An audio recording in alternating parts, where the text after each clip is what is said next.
Hi, this is what I need you to know about matter and its states. This is going to get a little complicated, but not very complicated. So, matter. Matter is all the things in the universe that have mass and take up space. Anything that you can touch or you can um, uh, manipulate, or if it can be weighed in some fashion, even air can be weighed, then it is matter. Now, the matter takes different states or phases, and I need you to be able to draw or to recognize a drawing, actually both, of matter in its different states at the molecular or atomic level. Right? So here I'm drawing three boxes. In each of these three boxes, I will draw a state of matter. In this box, I will draw a solid. In this box, I will draw liquid. And in this box, I will draw gas. Now, a solid is made of matter that is usually well organized. It has its own shape, so you see it does not need to fill the entire container. It just has, it keeps its own shape. It also keeps its own volume. It doesn't spread out. It doesn't need to spread out. But a liquid is different. A liquid has its own volume. It doesn't need to spread out, but it doesn't have its own shape. So the liquid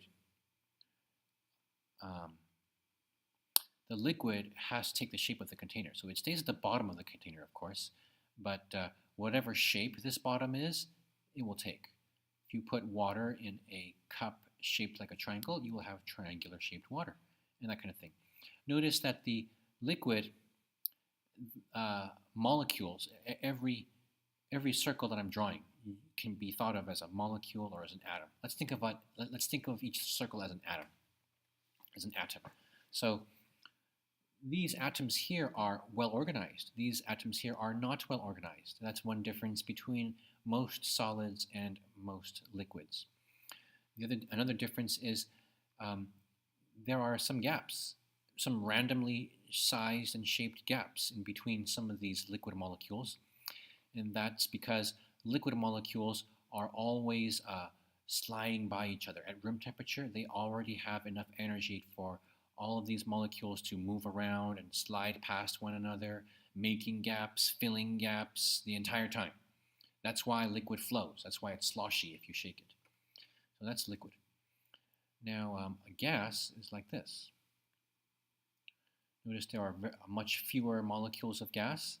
The gas has to take the shape of its container. It also has to take the volume of its container. The gas does not have its own volume.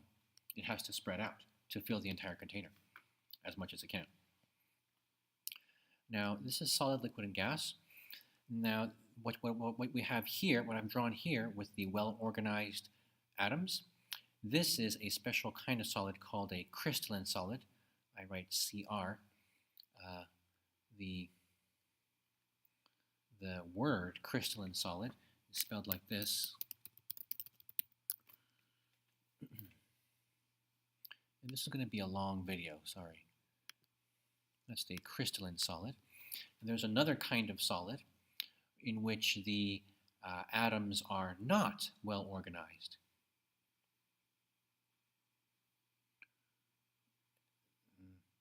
This here. This is an amorphous solid. You see I'm trying to draw the atoms so that they are just jumbled. They're all stuck together, and they're keeping their own shape and their own volume, but they're all jumbled. So there's the random order here. So this is an amorphous solid. That's a crystalline solid. And this is an amorphous solid. Some examples of crystalline solids are snowflakes, salt, sugar. Some example of amorphous solids are plastics. Most plastics, not all plastics, I think. Most plastics are amorphous solids, like plastic wrap, Play-Doh, clay. These are amorphous solids. Well, most clay, not all clay. Some clay contains crystals. Let's see, the black top, the tar on the road, that's an amorphous solid. Let's see, what else is an amorphous solid? Gum is bread, donuts. I think most foods are amorphous solids, but not the salt or the sugar, not those little crystals that you put on the food to make it taste better. So now the liquid, uh, um, I only have one kind of liquid for you, and I only have one kind of gas for you, but I have two kinds of solids. Now, there is another state of matter, so these are three states of matter, solid, liquid, and gas.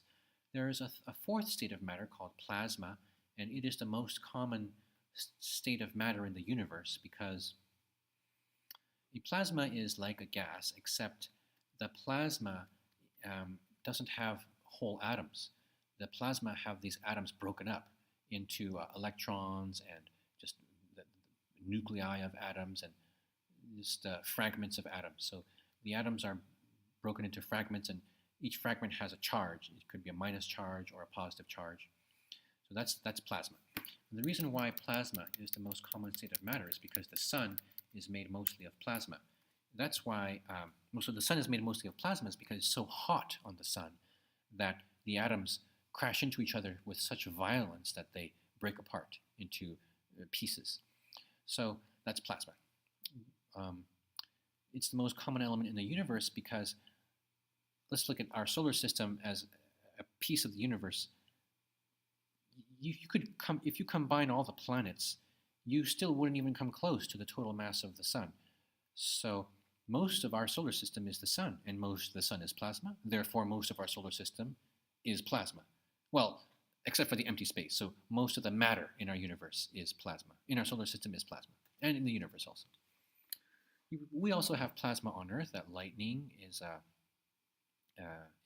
plasma, and so plasma can be generated by intense heat, as on the sun, also by high voltage electricity, as in lightning, or in high intensity discharge headlights, or in mercury vapor lights at the baseball stadium, or sodium vapor lights in some old street lights. These are forms of plasma. Regular light bulbs are not plasma. LED is also not plasma. Plasma screen TV, that comes from plasma. Yes, there is true plasma in a plasma screen TV, but not in an LCD screen, such as the screen that you're probably watching right now. This is going to be a long video, so I'm going to cut it right now, and then I'll continue in a separate video.